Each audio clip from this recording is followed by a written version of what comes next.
In the golden age of the American Mafia, Joey Gallo bucks the trend. A rebel who wants a revolution.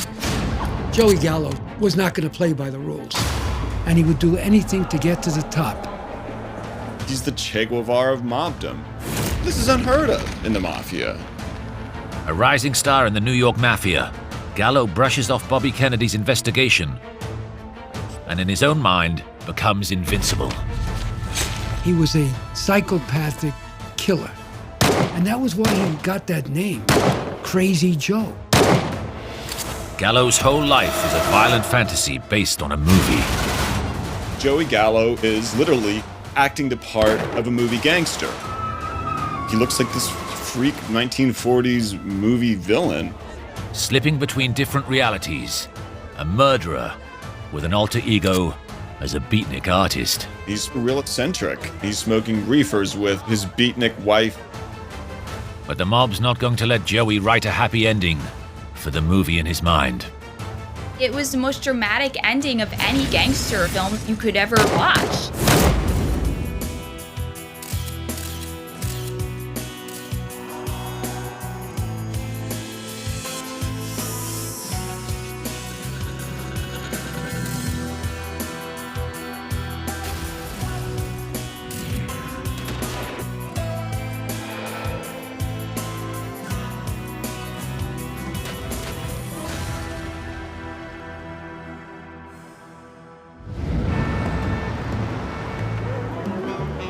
New York, summer 1971.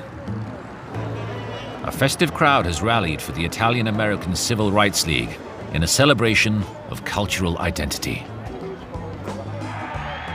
But in fact, the popular event is a front for the American Mafia. They did make a lot of money. It was said that they made maybe $1 million, $2 million. It was just a big scam. The League is in fact run by one of New York's most dangerous and powerful mafia crime bosses, Joe Colombo. Mr. Colombo, are you a boss of the mafia? No, I am not. Is there a mafia? No, there is not. Today, Joe Colombo's on his way to address a League rally. It may all be a sham, but he is worshipped by many in the Italian-American community. Colombo shows up, surrounded with bodyguards, and a massive roar comes out of the audience. Great cheer, as if a conquering hero had showed up, you know? He's waving. At the same time, 24-year-old Jerome Johnson threads his way towards him.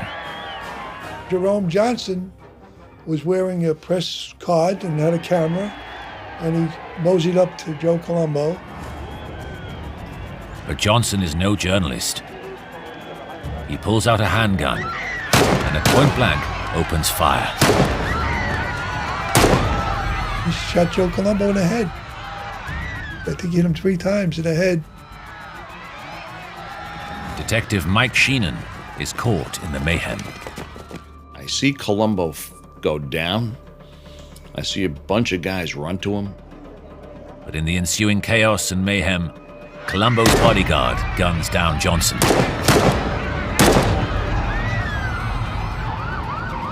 The Mafia Don is rushed to the hospital, where he slips into a coma from which he will never emerge.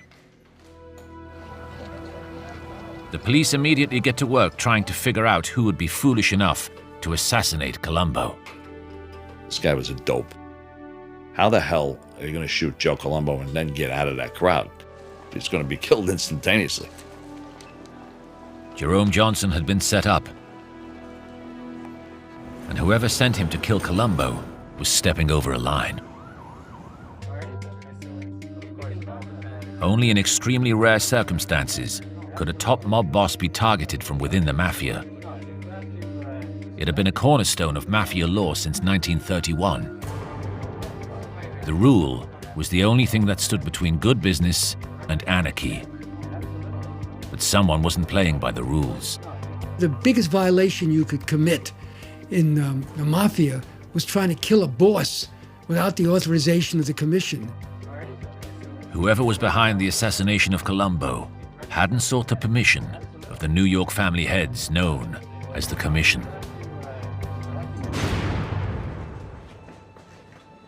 The authority of the mafia is under attack.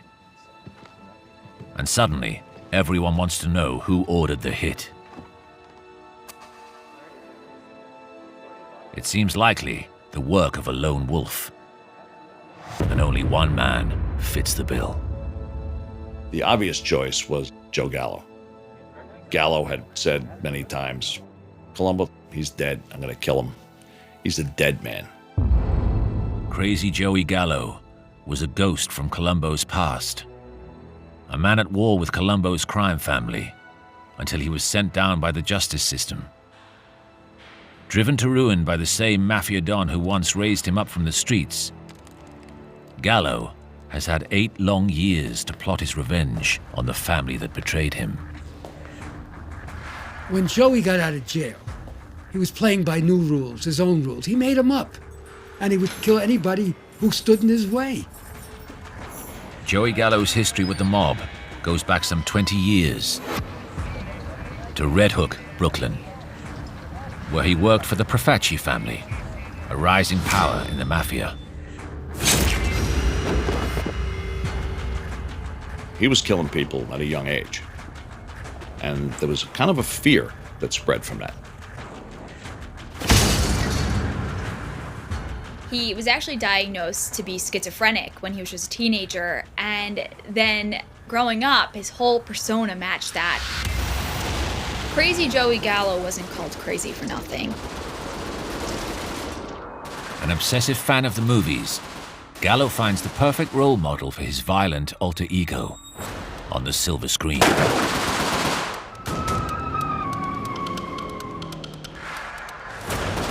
He looked just like the psychotic killer Tommy Udo from this 1947 film noir, Kiss of Death. He wore Tommy Udo's exact outfit, black jacket, black shirt, white tie. He even had that kooky, unnerving grin and odd bursts of laughter. And Joey Gallo's act quickly draws the attention of the boss of Brooklyn's leading mafia family, Joe Profaci. That family had always been in Brooklyn. They were big on gambling, they were big on the loan sharking, they were big on controlling the waterfront, where a lot of crimes were committed. Joe Profaci sees the potential in Gallo and believes he has the perfect stage for Joey's rage-fueled act. The Brooklyn Business District. Joey Gallo filled a very specific role for the mob, which was he was extremely effective at extortion. He was a strong-arm guy. That's what he did. If somebody didn't pay him, then he would kill him. Joey's crazy new character is a hit.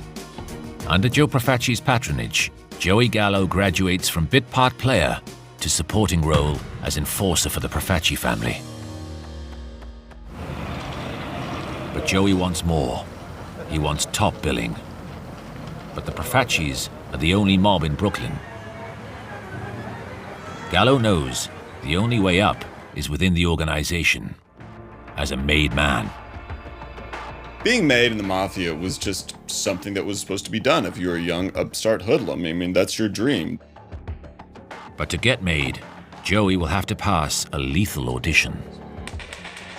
In the mafia, the traditional way to get made is called making your bones, and which of course is doing a hit on somebody. But Profaci doesn't ask Joey Gallo to hit just anyone. In October 1957, Joe Profaci orders Joey Gallo to kill the notorious Albert Anastasia, a rival mafia crime boss and feared executioner known as the Butcher of Brooklyn. Albert Anastasia was one of the most ruthless bastards on the face of the earth. But in the movie in Joey's mind, Anastasia is the monster Gallo was born to slay. The stakes couldn't be higher. If Gallo succeeds, the promotion he craves seems certain. Failure means death. But psychopathic Joey knows no fear.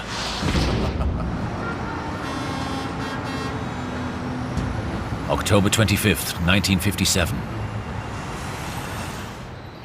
10:15 a.m. Anastasia is so confident no one would dare to attack him that he relaxes at the barber's alone. Gallo makes his move.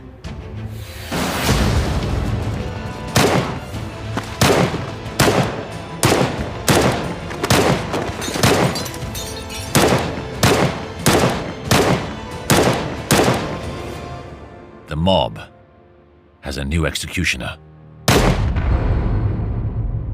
Word gets around that these Gallo brothers are the guys who pulled off the hit on Anastasia. It gives him major cred in the underworld.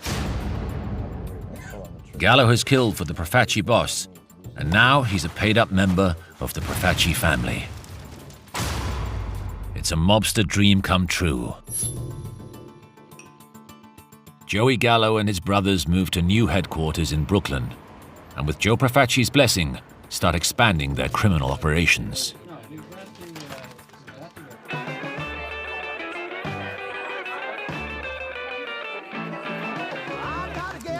America's 50s youth culture is exploding, and Joey Gallo is there to milk it. The Gallos were known as the Jukebox Kings. They ran the jukebox extortion racket. There's a lot of quarters being plunked in new jukeboxes. Joey's also pushing soda fountains, pinball machines, and running nightclubs. Despite it seeming like a small-time operation, Gallo's success begins attracting unwanted attention. In the form of the US government and its chief counsel, Robert Kennedy. In 1958, Joey Gallo and his brothers are summoned to testify before a Senate Committee on Organized Crime. But it's Gallo the movie star that turns up.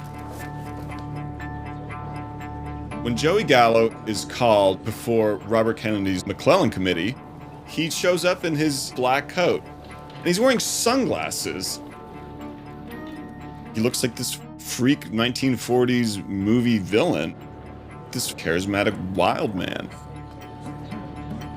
From the start, it's quite obvious Joey is not going to kowtow to authority, not even the US government's.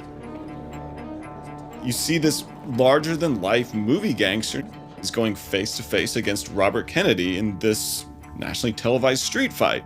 I respectfully decline to answer because I honestly believe my answer might tend to incriminate me. Throughout the televised hearings, Joey acts out the gangster role he has invented for himself. He's defiantly telling the senators, I'm pleading the fifth, over and over and over. It's like this sort of act of disrespect against the system. Despite Kennedy's best efforts, there is no concrete evidence to incriminate Joe Gallo. And America's public enemy number one is free to walk. Joey Gallo definitely got under Robert Kennedy's skin. I mean, Kennedy said this was the toughest hood I ever had to face. Crazy Joe is now feeling invincible. After his performance in front of the McClellan Committee, Joey Gallo comes out literally a mob star. Gallo's reputation now has gone nationwide. You could walk in any bar in Manhattan, people would be like, oh, that's the guy who was on television. He was now a celebrity gangster, not just Joey Gallo from Red Hook. To the public at large, he may seem like a big fish. But within the family, he's still small fry. It seems that Joe Gallo has it made. He's successful, he's flashy, but the one thing that Joey Gallo doesn't have is power. Behind the facade, Gallo knows he's still just a hired hand. He's having to kick back the majority of his earnings to old man Profaci, and despite all the trappings, he's still sort of running the jukebox racket. this nickel and dime extortion thing. And that's just where Old Man Profaci wants Gallo to stay. The mob had no room for flashy, tough guys like Joey Gallo. Joe Profaci looked at Joey Gallo and his brothers like clowns. Puppets, so to speak. They'll do whatever I want to do, and I'll promise them the moon, but I'll give them shit. Despite the act, Gallo isn't stupid. He knows he's being sidelined, that he isn't part of Profaci's plans. For Joey Gallo, it was a real front that Old Man Profaci never invited him to the compound for Sunday spaghetti. We're good enough to take someone out for the old man, but we're not good enough to sit at his table. It's a dangerous situation. An unstable mind like Gallo's can easily be tipped over the edge. He's looking at his mafia don and he's saying, you know, we're doing all these things for him. What's he doing for us? Joey Gallo knows what a gangster screen hero would do. Let's get some shotguns and do what we need to get done. It's this movie idea of what a gangster is. It's one crazy guy against the system. He's going to go and take what he wants. Got to remember, he's a psychopath. And it developed in his head that he could take this guy out and take over this entire family. Joe Profaci is about to learn that when you sit on a psycho killer like Crazy Joe, you're sitting on a time bomb. Joey Gallo's really, in many ways, sort of the classic idea of a juvenile delinquent from the 1950s. That almost Marlon Brando-esque idea of rebellion. Why do I have to live by these old world Baroque ordainments by Old Man Profaci? Joe Profaci senses danger, and his first instinct is to keep Gallo on side. The Profacis did see some use in the Gallo brothers. They made the mafia money, so all right, well, we can tolerate an eccentric as long as he makes us money. In an attempt to keep Gallo under control, Profaci offers him an extraordinary assignment: to kill one of his own, Frankie Schatz, a captain in the Profaci family in charge of the numbers rackets. The numbers boss, Frankie Schatz, was holding out against Old Man Profaci. He wasn't giving Joe Profaci his money. And so Profaci's like, well, we're going to have to get Frankie Schatz whacked. The promise was, you take him out and you guys take over his operation, which was a big chunk of Profaci's crime world. Joey and his brothers take Profaci at his word. It's the kind of hit that would grace any Hollywood gangster film. To them, it's a bit of honor. They wasted no time. They went out there and they riddled this guy with bullets.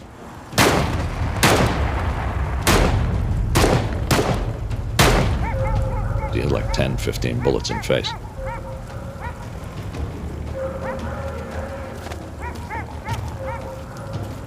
The Gallos are ecstatic.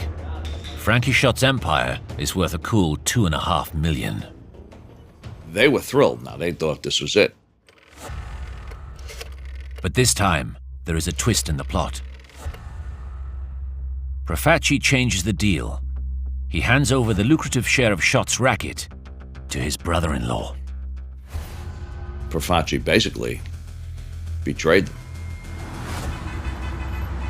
And when word gets around, Joey Gallo is pushed over the edge.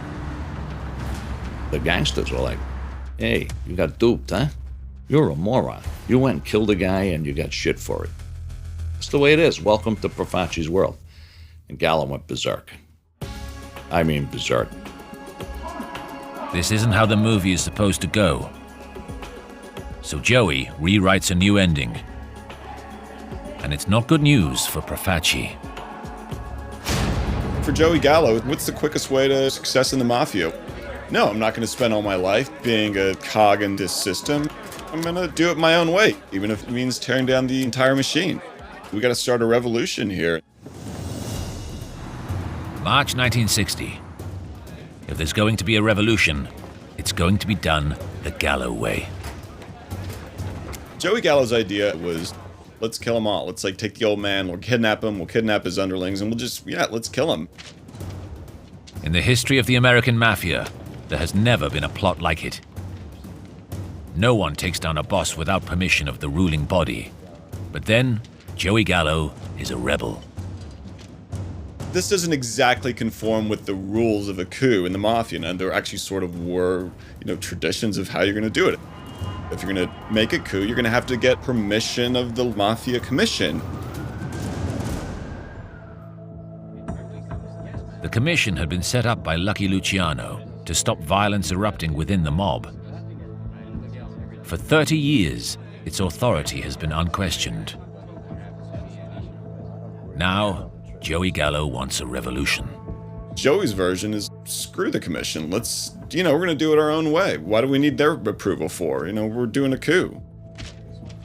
And when Gallo takes care of Profaci, he's going to demand to be the headline act. Gallo's master plan was to whack Profaci and then just step into his shoes. February 1961, Joey Gallo's audacious coup springs into action. Across Manhattan, 20 of his henchmen target the Profaci High Command. They pulled it almost like a commando raid. In one afternoon, they grabbed 5 close aides, including the top aide to the boss of the family. This was unheard of. It is a stunning gambit, and the Gallo assault takes the Profacis off guard. You have a couple crazy young Gallo brothers trying to kidnap the Don? This is unheard of in the Mafia. I mean, what an act of disrespect. Especially if you're the guys on the bottom of the totem pole.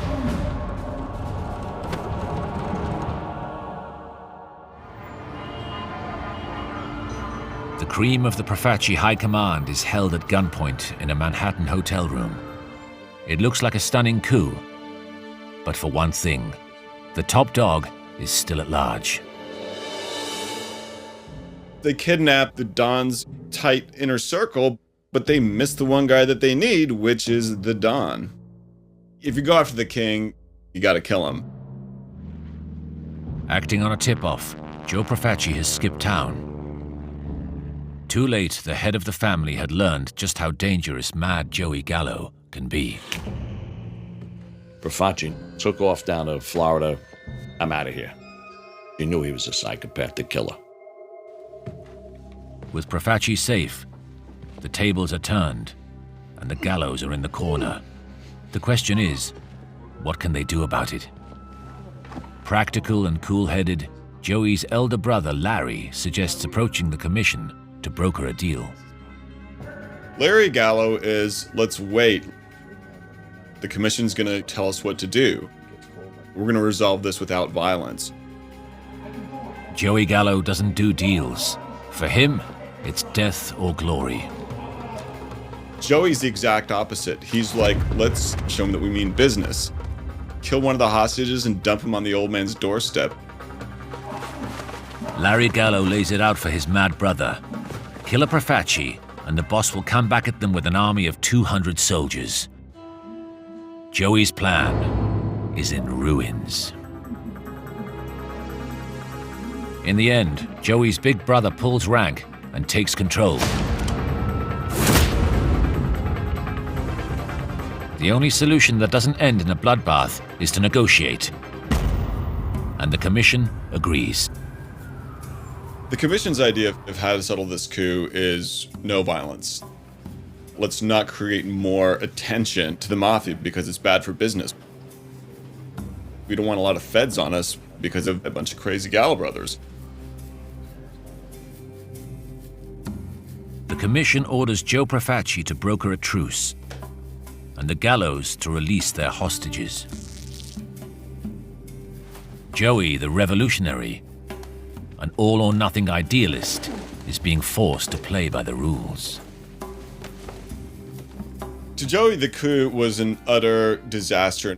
Not only did they not kill the Don, they followed the commission's rules. For Joey, the idea of a revolution is let's go to the streets and let's do it our own way. Any normal mobster would lie low, but Joey Gallo is no normal mobster. His next move is unique in the history of the mafia. Gallo tunes in and drops out. He heads to Greenwich Village, the hotbed of the anti-establishment counterculture scene of the early 1960s. Joey really took a liking to Greenwich Village. It was a center where those in their 20s were rebelling against capitalism. Joey embraces every aspect of the beatnik crowd. The revolutionary hothead swaps the gun for the bong. He's smoking reefers. He's chewing hash, like chewing tobacco. Joey, in his own way, is going through the classic beatnik mind expansion. Gallo falls for a woman, Jeffy Lee, who for a time softens his gangster alter ego. Joey was really living in a black and white world at the time, and here's a young, wild, free Jeffy. She opened up his world to a whole rainbow of colors. And just like before, Joey embraces his new role and pushes it to the limit. There's jazz, there's tons of sex, and a lot of weed. But if Joey is trying to escape his demons, the mafia have no intention of letting him. Joe Profaci may have agreed a truce in public, but he wants revenge. Profaci said, that guy's dead. Profaci was from the old school, that you never took on the boss, you had total obedience. And the idea that Gallo would start a rebellion against him meant one thing. He was out to kill Gallo. Profaci said, that guy's dead. And he goes, I got to eliminate the threat before they come to me. And then the war began. May 1961. A grim message signals that the bloodbath has begun. The first victim, Gallo hitman Joey Jelly. A package was dropped in front of the restaurant. And inside was a dead fish and the clothes of Joey's best hitman. It's a Sicilian message. Inside the clothes of Joe Jelly is a dead fish, hence Joe Jelly sleeps with the fishes. Next on Joe Profaci's hit list is Joey's elder brother, Larry. Lured to a meeting in a secluded bar, Larry is unaware he may be enjoying his last drink. He was sitting at the bar, and all of a sudden, two guys come behind him and put a rope around his neck and start to strangle him. Luckily for Larry Gallo, a local cop pops in for happy hour. A sergeant walked in the front door, and they see him, and they flee. Larry Gallo survives. But the message hits home loud and clear. Joey Gallo is next on Joe Profaci's death list. It's time to reprise his old role. The hipster is put on hold, and Crazy Joey the Psycho Killer is back. For Joey, it's like, all right, well, they messed with my brother. It's time to go to war. Let's do it my way now. Like, let's take it to the system. Hell-bent on an all-out war, Joey turns his HQ into a fortress. The Profacis aren't going to hit them again so easily. It was called going into the mattresses, and this became their fort. They put barbed wire up on the roof. They got chicken wire and put it on all the windows so that a hand grenade or a bomb could not be tossed through. This was an all-out war. This is the role Joey craves.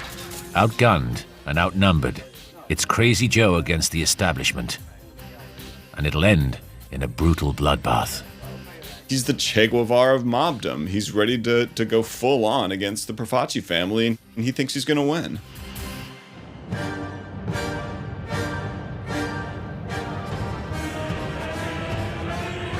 Red Hook, Brooklyn, November 8th, 1961. To Verdi's rousing arias, Crazy Joey Gallo prepares to go to war with one of New York's most powerful mafia families. But to the rest of the gang, Joey's mission is suicidal. The Gallos are basically sitting ducks here on the Red Hook waterfront. It's a ragtag gang against literally a mafia family. Someone in the Gallo gang gets cold feet and tips off the police to the impending war. It's a betrayal that will save their lives. Like the cavalry coming over the hills, the Brooklyn police launch a 24/7 surveillance operation. The NYPD set up a several block radius of protection around the Gallo headquarters to try and stop any Profacis from coming in and causing this bloodbath. For now, Joey and his brothers may be safe. But they are prisoners in their own HQ. Winter draws in, and unable to run their criminal activities, the swaggering Gallos are broke and living in squalor. The situation for the Gallos got very bleak. Con Ed shuts off their power. Half of the gang leaves. I mean, these guys are just barely hanging on. Desperate for cash, Joey decides to extort payments from a local bar owner, Teddy Moss. He didn't realize that Teddy Moss wasn't an easy kind of guy to go along with, okay? By now, Joey's stock is so low that even a local bar owner brushes him off.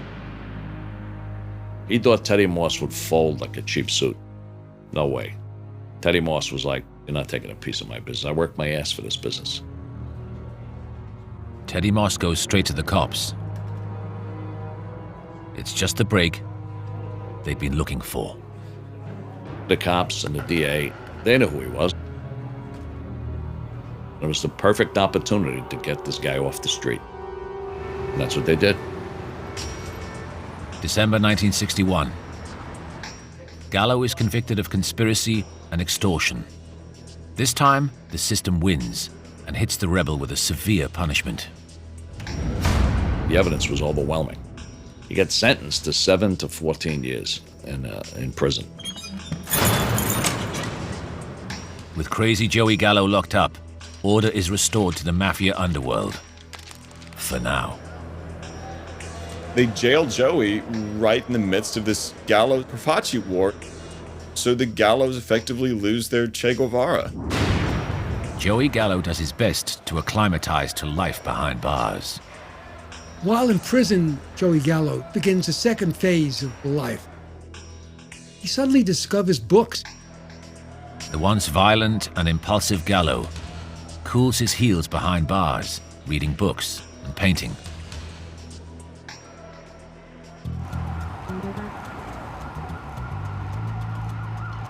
Outside, the world is changing, and any problems the hothead may have had disappear. His arch-enemy, Joe Profaci, dies, and the new don of the Profaci family is hard-boiled Brooklyn mobster Joe Colombo. Colombo has no interest in avenging old wrongs. He's too busy running his criminal empire and forging links with the local Italian community. March 1971. And Gallo is released, apparently reformed. He makes straight for his old beatnik family, where he finds himself a bit of a celebrity. When Joey comes out of prison, he strangely finds himself in the midst of this fashionable New York literati circuit. To America's counterculture heavyweights like Bob Dylan and Arthur Miller, Crazy Joey's revolutionary gangster mystique is too cool to resist.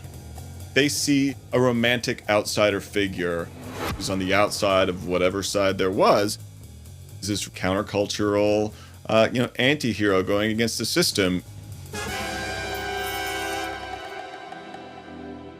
With his new counterculture buddies, Joey Gallo looks set for a glamorous new chapter.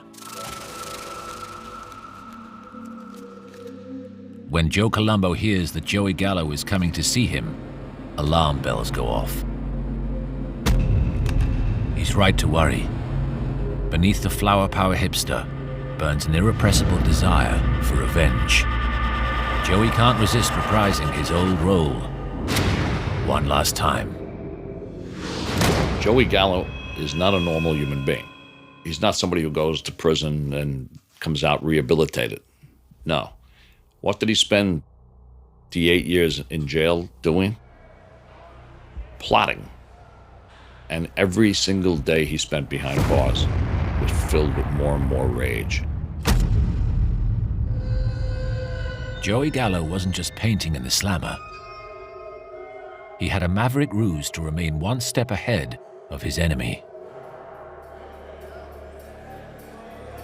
In prison, Joey Gallo had a vision of combining forces with the African-American gangsters of Harlem. Fraternizing with black inmates, Joey worked to swell the Gallo gang membership, and once again, defied convention. Joey Gallo's recruitment of black inmates that he met in prison was certainly unorthodox. The Mafia always used Jewish hitmen, Irish hitmen, but there was no real association with black mobsters or any way of affiliating with them. So it was a very smart move by Joey.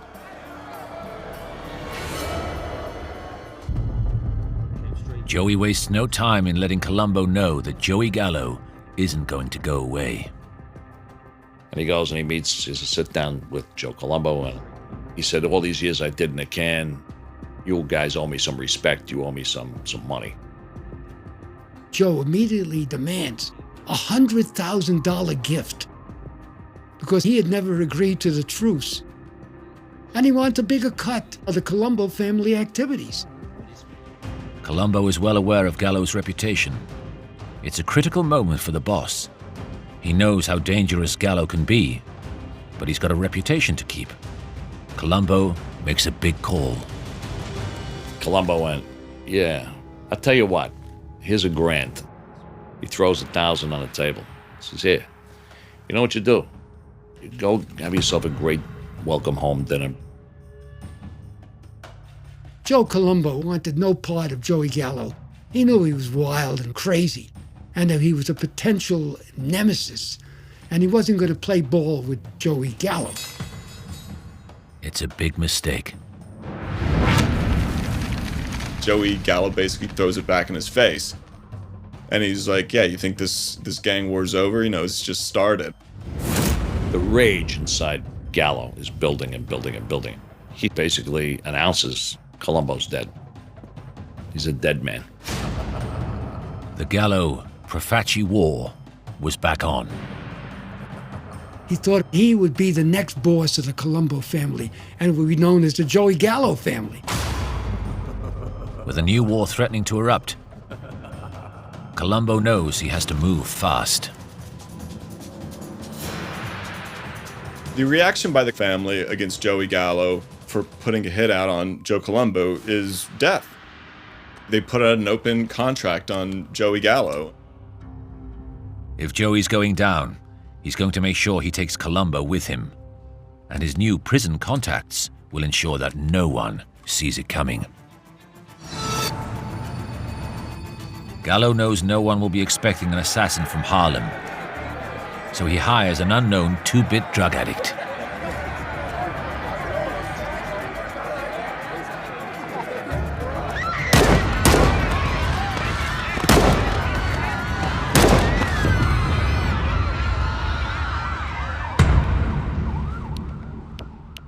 Crazy Joey Gallo, the maverick mobster, has broken the rules and finally taken down a leading mafia don. And he must know the transgression cannot go unpunished. You don't take out a boss like that. It is reckless, and there are going to be repercussions. Colombo's men instantly renew the open contract on Joey's life. I knew that they were going to go after Joey then, and informants came back all over the place. It's an open contract out on Joey. That means anybody could hit him anytime. But Crazy Joey isn't afraid of anyone. He's emboldened by what he thinks is a victory over the Profaci family. He was just reckless. He just lived for the day. He didn't care about tomorrow. Open contract or not, Joey knows that in the movies, the hero always wins in the end. This guy was a psychopathic killer. His ego was unbelievable. He was invincible. He's going to live forever. I'm Joe Gallo.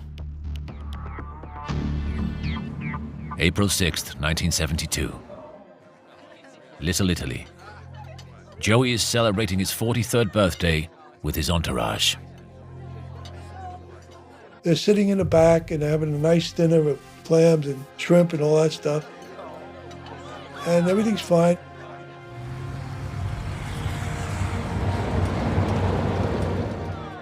They ordered another round. It's probably 5 o'clock in the morning by now. Without warning, 4 gunmen burst in and begin shooting.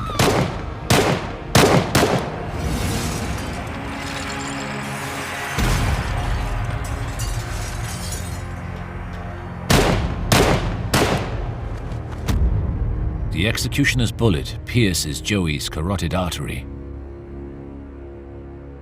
Detective Mike Sheenan was one of the first cops on the scene.